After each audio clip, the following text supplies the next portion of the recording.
Por semanas, a Ucrânia vem atacando a infraestrutura de refino de petróleo da Rússia, usando ataques de drones de longo alcance. Ataques sucessivos causaram paralisações em massa, afetando até 20% da capacidade de refino da Rússia. Mas não pense, nem por um momento, que a Ucrânia está negligenciando outros alvos só para atacar o petróleo. Ela também está atingindo gasodutos. Em 8 de setembro, a Ucrânia realizou 3 ataques bem-sucedidos aos gasodutos russos. A ofensiva vitoriosa da Ucrânia segue, enquanto a principal linha de guerra da Rússia é cortada pelos ataques recentes. Em 9 de setembro, o Kiev Post noticiou que explosões abalaram Penza, cidade russa a cerca de 625 quilômetros a sudeste de Moscou. Um dia antes, uma fonte da inteligência ucraniana afirmou ao veículo que 4 explosões ocorreram no distrito Zelezhnodorozhny de Penza, que por acaso abriga 2 dutos principais de gás capazes de transportar o equivalente a até 2 milhões de barris de gás por dia. A maior parte desse gás vai para outros países, pois Putin usa os suprimentos para financiar a invasão à Ucrânia. Não satisfeito em destruir esses 2 grandes gasodutos, a Ucrânia também mirou 2 dutos menores em Penza, que servem para transportar gás para os usuários locais. Então, vemos aqui um ataque 2 em 1. A Ucrânia destruiu os gasodutos que a Rússia usa para exportar seu gás, além de destruir aqueles que mantêm as casas dos cidadãos de Penza aquecidas. Não é coincidência que esse ataque aconteça justamente quando entramos no outono e as temperaturas começam a despencar. A Ucrânia sabe que a procura pelo gás russo vai crescer em breve e está fazendo tudo o que pode para garantir que Putin não consiga lucrar com um dos recursos mais valiosos do seu país. A Rússia, como sempre, nega os ataques bem-sucedidos da Ucrânia e não admite nada. A Rússia não usou a desculpa usual de culpar destroços de drones pelas explosões ouvidas em Penza em 8 de setembro. Isso sugere que as explosões foram tão intensas que até a Rússia viu que sua desculpa habitual dos destroços não seria crível. As autoridades de Penza criaram outra desculpa ridícula para explicar as explosões ouvidas pelos cidadãos.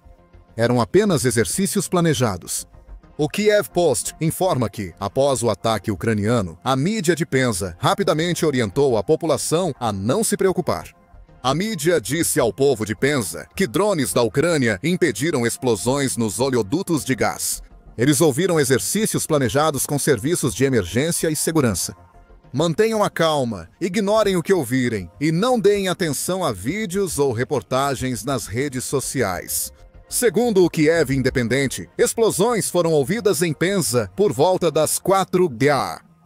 A Rússia quer que seu povo pense que ela organizou um exercício com seus serviços de emergência e segurança. Exercício com várias explosões altas nas primeiras horas da manhã, o que parece mais provável. Um exercício planejado ou, segundo fonte de inteligência ao Kiev Independente, um ataque a gasodutos que abastecem instalações militares envolvidas na guerra contra a Ucrânia. A Rússia talvez mantivesse um pouco de credibilidade com sua desculpa frágil, se os gasodutos de Penza não fossem os únicos atingidos pela Ucrânia em 8 de setembro. 3 horas antes de Penza, drones ucranianos também atacaram um gasoduto em Saratov, segundo o Kiev Post. Agora, a Ucrânia atingiu o oleoduto Kurbyshev-Lysychansk, que transporta até 82 milhões de toneladas de petróleo por ano. É usado para abastecer as forças de ocupação russas. Na Ucrânia, a Rússia usou exercícios planejados para justificar o ataque. Mas ninguém acredita nessa desculpa, nem na Rússia! O Kiev Independente diz que restrições temporárias de voo foram impostas no aeroporto de Saratov, devido à ameaça de novos ataques de drones em 9 de setembro. Essa é uma resposta estranha para o que aparentemente é um exercício planejado. A Rússia aparentemente quer que as pessoas acreditem nisso. Fechou um aeroporto inteiro, possivelmente causando prejuízos de milhares ou milhões de dólares às companhias aéreas. Também poderia propor um exercício em que os serviços de emergência corressem para uma explosão em um oleoduto vital. Nada disso é provável. Na verdade, a Ucrânia atacou de novo a infraestrutura energética da Rússia, provavelmente com drones de longo alcance. Defesas aéreas russas falharam ou não estavam nos locais atacados pela Ucrânia. Os serviços de emergência, que participam de exercícios planejados, Na verdade, lutam desesperadamente contra incêndios causados pelo ataque da Ucrânia. E não é a primeira vez que algo assim acontece com os oleodutos e gasodutos da Rússia no último mês, mais ou menos. Em 13 de agosto, a Ucrânia atingiu novamente a rede de oleodutos da Rússia com um ataque de drone kamikaze ao oleoduto Druzhba. Os drones da Ucrânia atacaram Briansk, na Rússia, a apenas 40 quilômetros da fronteira ucraniana, sem precisar viajar muito. Um incêndio de grandes proporções e a interrupção do oleoduto foram os resultados desse ataque, que atingiu a estação de bombeamento de petróleo Unetcha. A estação é o principal centro de distribuição da rede de oleodutos Druzhba, com 9.000 quilômetros de extensão. O Kiev Post afirma: não é preciso ser gênio para entender por que a Ucrânia atacou a estação Unetcha. Se destruir a estação de bombeamento, tudo para. O petróleo da Druzhba para de chegar à Ucrânia, onde poderia apoiar ataques russos mecanizados. Em 26 de agosto, a Ucrânia repetiu o feito. Drones ucranianos incendiaram o oleoduto Ryazan-Moscou, segundo o Kiev Independent. Esse oleoduto bombeia derivados de petróleo para a capital da Rússia, embora a empresa que o opera também seja conhecida por fornecer combustível para o exército russo. O ataque da Ucrânia deixou postos de gasolina de Moscou sem combustível, impedindo alguns moradores de comprar gasolina. Se o ataque de 26 de agosto também impediu que o combustível chegasse à linha de frente, isso foi um bônus. 3 ataques em menos de um mês. Cada um deles teve como alvo um oleoduto ou gasoduto que abastece desde os cidadãos russos, o exército e até mesmo os clientes internacionais da Rússia. O que temos aqui é um padrão muito intencional de ataques, todos os quais a Rússia tenta negar. Isso indica que a Ucrânia pode prejudicar a Rússia de outras formas, além das baixas, que já passaram de 10 milhões, e contando no campo de batalha, a Ucrânia está atingindo a Rússia no bolso. Está tirando a influência de Putin. Com esses ataques, a Ucrânia levou a guerra de volta ao povo russo de forma estratégica. Isso não causa vítimas civis, mas gera desconforto na Rússia e pressiona Putin. O objetivo principal da Ucrânia, ao atacar oleodutos, é dificultar que a Rússia venda petróleo e gás a outros países, causando impacto financeiro. A lógica é simples: sem um produto vendável, a Rússia não gera receita. Os oleodutos tornam o petróleo e o gás da Rússia comercializáveis, porque permitem que eles sejam transportados pelo mundo, seja diretamente para os países clientes ou para os portos de onde a Rússia envia navios. Da frota fantasma, cheia de combustíveis fósseis, aos compradores. Corte as artérias e você sangra. A Russia Dry Energy Newsbeat relata que os ataques aos oleodutos da Ucrânia em 8 de setembro ocorrem enquanto as exportações russas caem desde o início da invasão de Putin. Entre 2021 e 2025, a receita caiu quase 47 bilhões de dólares, segundo o veículo, com a demanda europeia diminuindo 14% nesse período. Não importa para onde você olhe, o cenário que está sendo pintado dos setores de petróleo e gás da Rússia não é nada bonito. Em fevereiro, o Instituto de Estudos de Energia de Oxford apontou que petróleo e gás russos representam cerca de 30% da receita do orçamento federal. Grande parte desse dinheiro vai para o setor militar. O petróleo é mais relevante que o gás aqui. 85% da receita orçamentária da Rússia vem de impostos sobre petróleo e 15% do gás. Ainda assim, os dois produtos devem formar uma combinação poderosa que entrega bilhões de dólares ao caixa de guerra da Rússia todos os anos. Em 2024, o setor de petróleo e gás segue forte para a Rússia.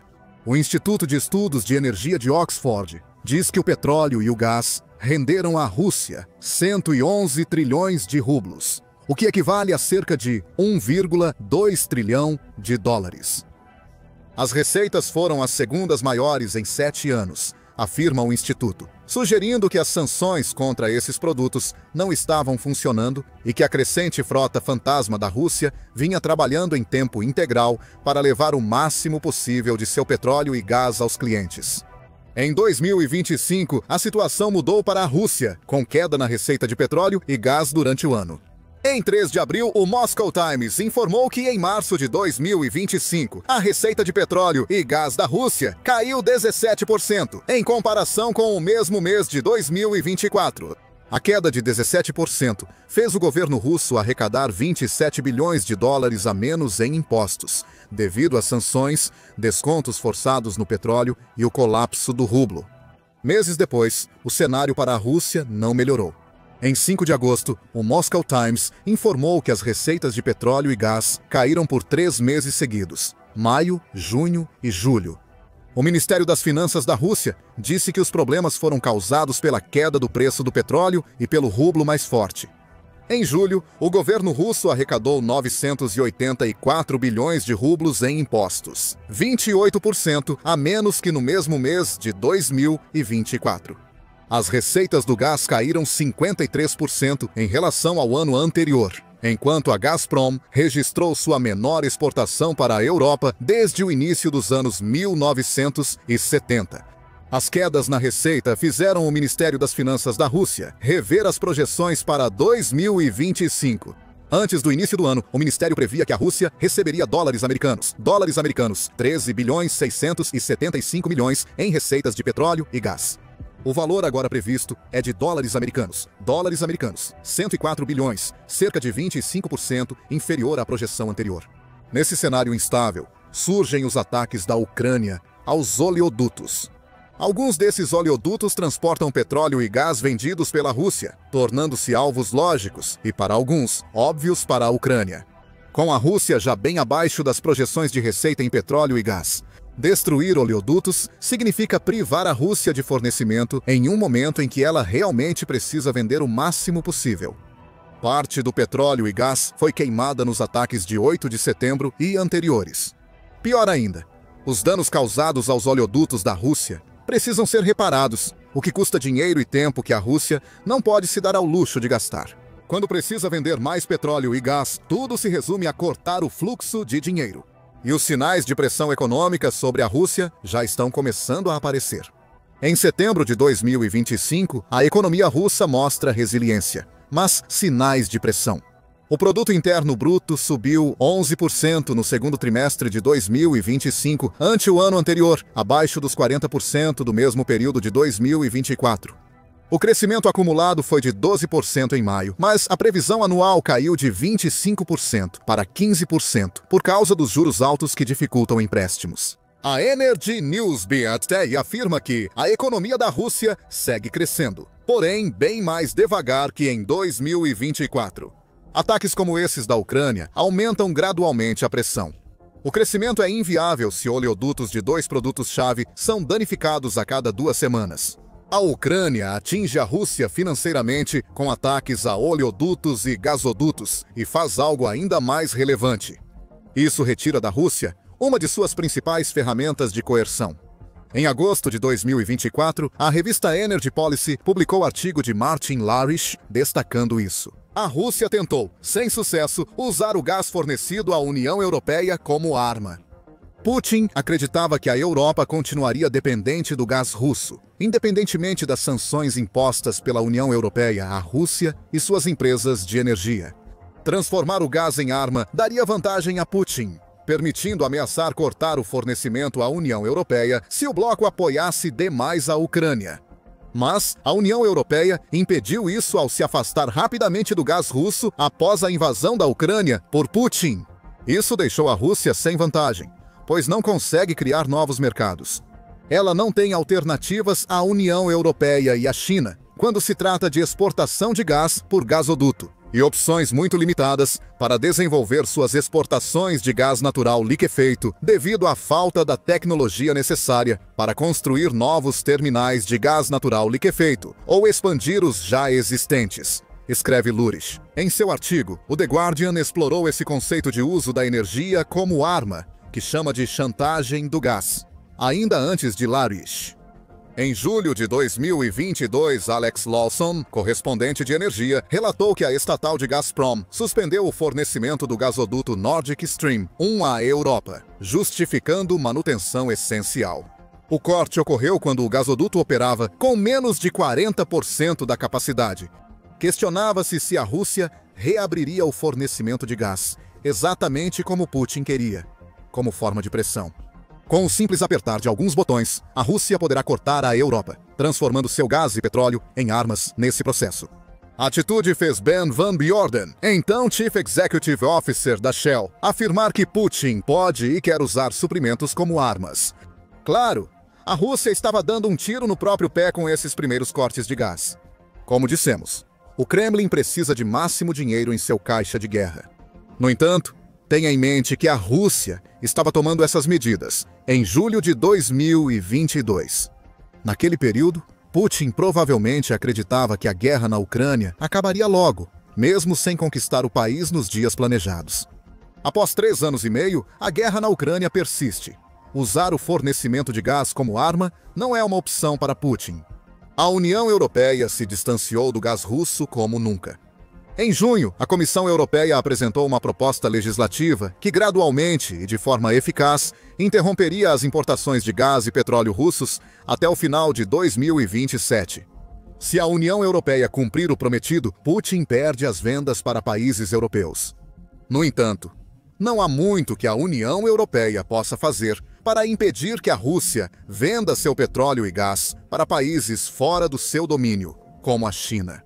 E é aí que entram os ataques da Ucrânia aos oleodutos. Se a União Europeia se desvincular totalmente do petróleo e gás russos até 2027, terá feito tudo possível nessa área.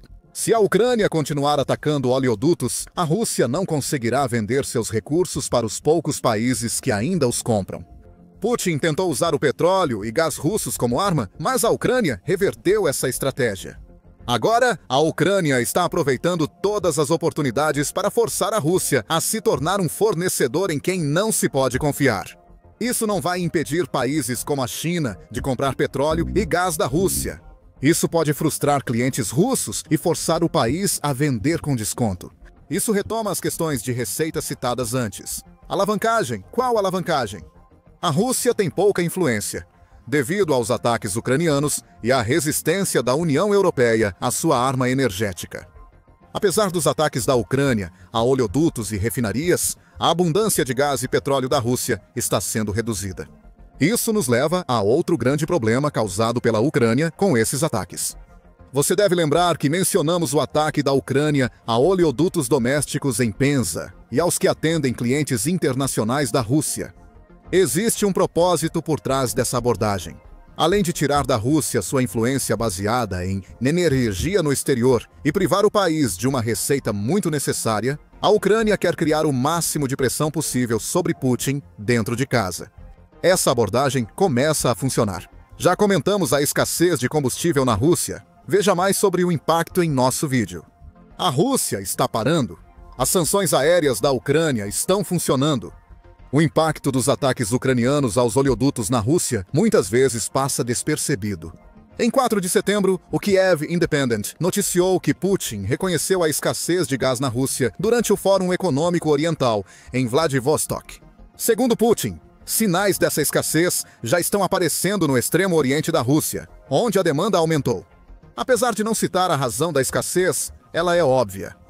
Os ataques da Ucrânia contra o gás russo, assim como contra o petróleo, significam que a Rússia não tem mais o suprimento necessário para atender à demanda interna.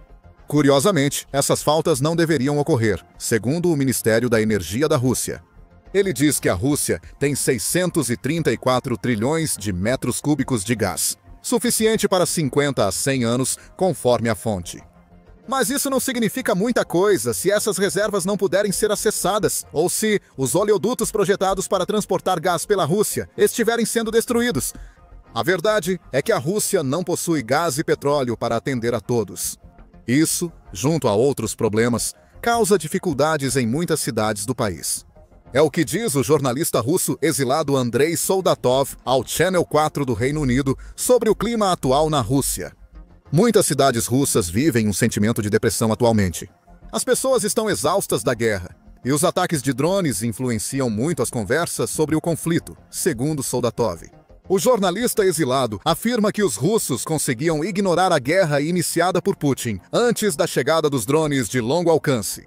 Agora, esses drones destroem a infraestrutura de energia, causando problemas nas cidades russas com sua presença. De postos de gasolina a sistemas de aquecimento residencial, tudo contribui para a depressão citada por Soldatov. Em quanto tempo a depressão vai virar raiva contra Putin? Não dá para responder, mas a Ucrânia seguirá pressionando. Quanto mais civis russos e soldados sentirem a guerra, maior a chance de pressionarem pelo fim dela. Até lá, soldados russos serão os principais prejudicados pelos ataques da Ucrânia aos oleodutos e gasodutos. Eles lutam por um exército que lentamente fica sem recursos para seus ataques. São os soldados russos que serão instruídos a continuar lutando. À medida que Putin perde mais influência relacionada à energia, a Ucrânia simplesmente continuará avançando. Hoje, nós noticiamos ataques a gasodutos e oleodutos que ocorreram em 8 de setembro. Há uma grande chance de que estaremos noticiando algo muito parecido em algumas semanas. Enquanto a Ucrânia continuar avançando, a Rússia não precisa se preocupar apenas com os ataques ucranianos em seu próprio território, o que vira o ímpeto da guerra contra ela. O míssil Inferno da Ucrânia está ativo e a Ucrânia já está usando ele para destruir os quartéis generais russos um por um. Saiba mais em nosso vídeo e lembre-se de se inscrever no The Military Show para mais cobertura sobre os mais recentes ataques profundos da Ucrânia contra o setor de energia da Rússia. E obrigado, como sempre, por assistir.